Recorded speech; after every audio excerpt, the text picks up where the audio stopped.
Today we're going to discuss a pretty typical electrostatics problem. As you can see, we have two balloons of equal mass hung up from the ceiling, and each balloon was given the exact same charge. This resulted in a repulsive force as like charges push against each other, and the balloons get pushed apart by 58 centimeters. This makes an angle from the vertical of 7 degrees. Now, like a lot of physics problems, you might have noticed there are 4 separate parts to this. This is a good problem because it combines earlier units on forces with the current unit of electrostatics. So let's work through this problem one step at a time. Part A is asking us to find the electrostatic force of repulsion between the balloons.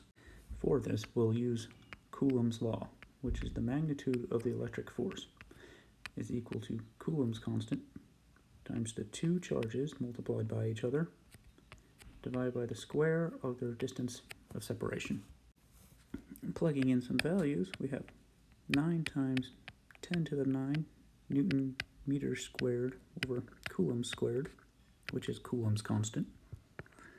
Then we have the two charges of negative 3.5 times 10 to the minus 6 coulombs for each of the charges, all divided by 0.58 meters, once again converted from centimeters into meters. Plug all this in, and with the correct number of sig figs, you end up with an electric force of 0.33 newtons. I'm just going to write this over here so we can remember it. Now moving on to part B. What is the horizontal component of the tension force on a balloon? Since we're talking about different types of forces now, it's a good time to revisit our old friend, the force diagram. So we should start off with a dot, and the first force we draw is the force from the weight force downward. The next force would be the electric force that we just calculated. And finally, since I chose the balloon on the right, we have the tension force.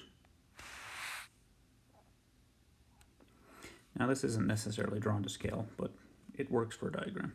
Keep in mind we have to label our forces. So we have the electric force going off to the right, the weight force going down, and off at an angle we have the tension force. Now the tension, since it's off at an angle, we can split this up into components. So we have Tx and the vertical component, Ty.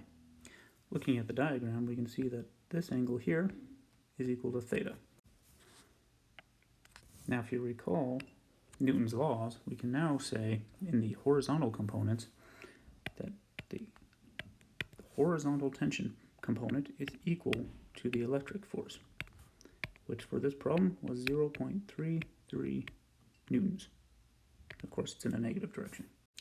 Moving on, we need to figure out what the vertical component of the tension is on each balloon. Notice we have a right triangle here, so we need to use some trigonometry.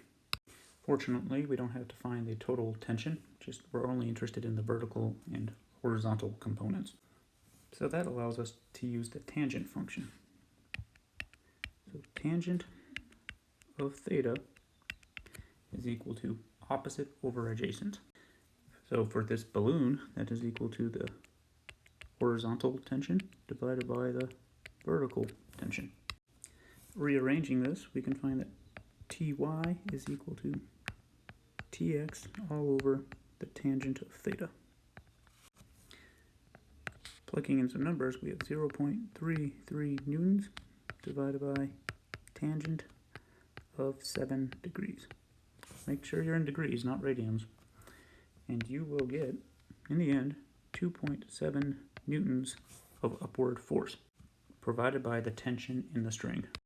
For the final portion of this problem, we're asked to find the mass of each of the balloons. Using Newton's second law, F net equals ma, in this case, acceleration is 0, so the balloons are stationary. That's going to be equal in the y direction of Ty minus the weight force, which allows us to figure out that Ty is equal to the weight force. And you may recall that the weight force is equal to mass times gravity, which leads us to finding that the mass is equal to Ty divided by the acceleration due to gravity, which is equal to 2.7 newtons divided by 9.8 meters per second squared, which gives us 0.27 kilograms, or 270 grams per balloon. Hopefully that wasn't too bad, even though it was a multi-part problem involving electrostatics and dynamics from earlier in the year.